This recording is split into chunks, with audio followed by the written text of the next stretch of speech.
Form मध्ये होता. जेव्हा IPLचं ऑप्शन झालं तेव्हा मी स्वतः तिथे हजर होतो की त्यांना कोण घ्यायला सुद्धा तयार नव्हतं. की कोण की जाऊ द्या इन्फॉर्म प्लेअर नाही आहे तर काय चालेल तो. आणि खरोखरच त्यांनी सर्वांना एकदम चकित करून सोडलं आणि अक्षरशः सेमीफायनल त्यांनी समोरच्या संघाकडून अक्षरशः घास हिरावून घेतला. खूपच सुंदर असा परफॉर्मन्स. आणि सूरज पांढरे सुद्धा आम्ही उद्या मॅच आहे आणि आम्ही रात्री इथे मीटिंग चालू होती तुला काय येईल की नाही, कारण आमच्याकडे एक बॉलर कमी होता आणि एक बॅट्समन सुद्धा कमी होता.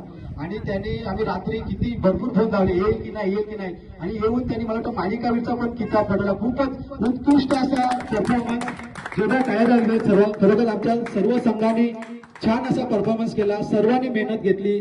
आणि मला आमच्या संघामध्ये अजून एक तुम्हाला सांगायला आवडेल की याज्ञिक डांगे एक उदयोन्मुख खेळाडू आहे आणि ते आम्हाला असं चिठ्ठीमधून तो भेटला होता आणि खरोखर तो टर्निंग पॉईंट होता आमच्यासाठी. आम्हाला माहित नव्हतं की एवढा तो चांगला परफॉर्मन्स करेल बॅटिंग आणि बॉलिंग. आणि मी नक्की सांगेन येणाऱ्या 2 वर्षामध्ये आमच्या संघाकडून खेळणारा तो टॉप फलंदाज आणि गोलंदाज असेल.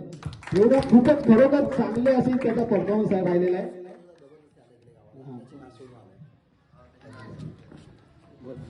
खूप खूप धन्यवाद विजेत्या संघाचं. खूप खूप अभिनंदन.